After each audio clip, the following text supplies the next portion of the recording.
Babawasan na ng DepEd ang mga subject sa senior high school. Mas pagtutuunan daw ng panahon ng on-the-job training para mas madaling matanggap sa trabaho pagka-graduate. Nasa frontline ng balitang yan si Ria Fernandez. Nasa second year college na noon si Shenmei nang magpa siyang tumigil sa pag-aaral.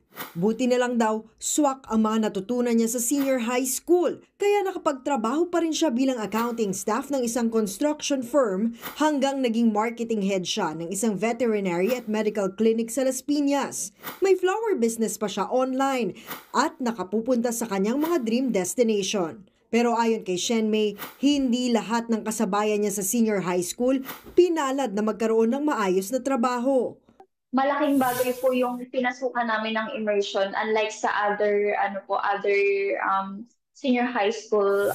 Kaya ang Department of Education, babawasan na raw ang mga subjects sa grades 11 at 12 simula sa school year 2025 to 2026.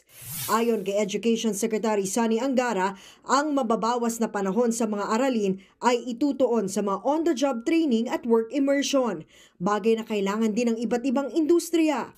Welcome development naman ito sa mga guro. Medyo congested po talaga ang curriculum ng grade 11 and 12. Medyo malawak or mas marami silang kailangang aralin where in fact some of the subject can be integrated po.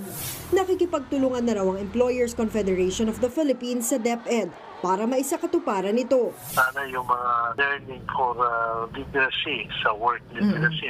Even yung mga research nila, it should be tailored na we will be working, yung mga industry should be working with the schools to try to reach out to them kung ano yung mga kailangan. Pero para sa Alliance of Concerned Teachers, out of touch sa realidad ng buhay ang mga isinusulong ng DepEd. Gaya lang daw ito ng matatag curriculum na kanila ring tinututulan. Always top-down policy ang DepEd. Nakakalungkot nga dahil ang kasalukuyang DepEd Secretary, umaasa kami na 360 degrees ang pagkakaiba doon sa dating Secretary. Nagbabalita mula sa Frontline, Ria Fernandez, News 5. Mga kapatid, Dimples Romana po, kumpletuhin ang inyong umaga ng mga kwentong puno ng inspirasyon. Salubungin po ang bawat araw ng may ngiti at pag-asa. Kaya't mag-subscribe na po at mag-follow na sa aming social media pages ng News 5.